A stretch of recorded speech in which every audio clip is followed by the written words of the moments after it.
Well, we're at least every bit as good up here. You guys, all you guys from the Northwest, look like you had a great showing here. How's the whole event been for you guys? We're learning a lot. The competition is the competition is good. You got the 150 best players in the country to what these guys say. And to be honest with you, it's good competition. It's good. You have your wins, you have your losses, but you learn from everything. You look, to me, you look greatly improved here at this camp. Not that you weren't one of the best I've seen so far, but your footwork, your hands, everything looked great today. You were really attacking the defenders. Did you come in here with any different kind of mentality? It's coaching, straight coaching. You got Russell Okung, you got the offensive line coaches. They have experience. 2 of them went to Ohio State. 2 of them went to the league, 3-time Pro Bowler. Right. The other one's still at San Francisco. And you got Russell Okung up in our area, up in the Northwest. Yeah, he's one of the best. Have you gotten to know Russell? Yes. Built a good relationship. He's a big man. How big is Russell? What is he? 6'6", 6'7"? He's up there. He's up there. But it's you're a big man. You'll be one of the biggest in college, and a lot's been talked about with that, about size. Is size working as a disadvantage at all for you? Hey, man. To be honest with you, I'm not going to ever use that. Not at all. And I understand what you're asking. You're not asking for excuses, but my size should be an advantage, not never a disadvantage. And coming into high school, probably it was because I'm not used to getting as low as kids. I had to work on it.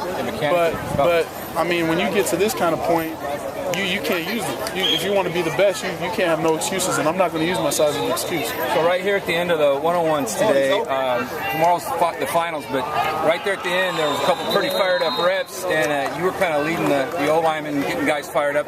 What happened right there at the end? There was a little bit of a scuffle.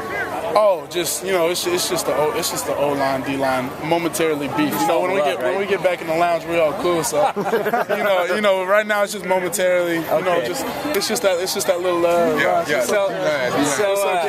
I hear that. So who's the D lineman you've met here that's impressed you the most? Anybody? Probably Cash.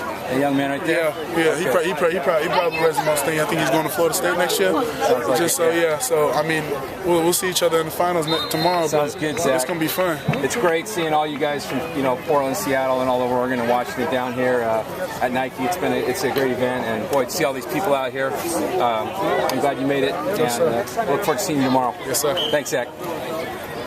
Representing Seattle. Very nice. Well done. Thanks, Derek. Thanks. I'll see you. Talk a little about the pointers Russell gave you. Hips low. He had to work with it. He explained to me, when he was going into college, he was a little bit undersized, but he said still at his height, he had to work on it. He had to work on his hips more. And, you think about the Walter Jones, you think about the Jonathan Ogden, you think about the Russell Okungs, they taller than most people. So, you got to work on your hips getting low, and then you got to work on that mobility. And then another thing he taught me is about the punch and the punch of action. And that I think the punch is the biggest thing, because you can have the best footwork in the world, but then when it comes down to it, it's going to be the best man. You got to stand in between him and the bag. Is that difference between being reactive and actually striking out and kind of setting the tone? Exactly. And you see a lot of old linemen trying to work on that punch today. Yeah. And sometimes it went bad for them. Sometimes a couple of them lost because of it.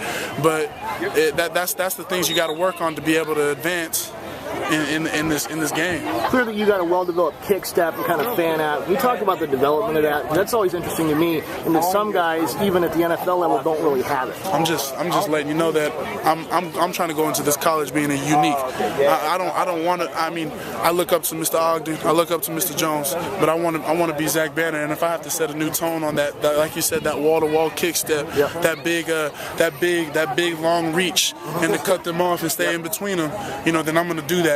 And actually, I learned a lot from them, from the 2 different techniques that they had.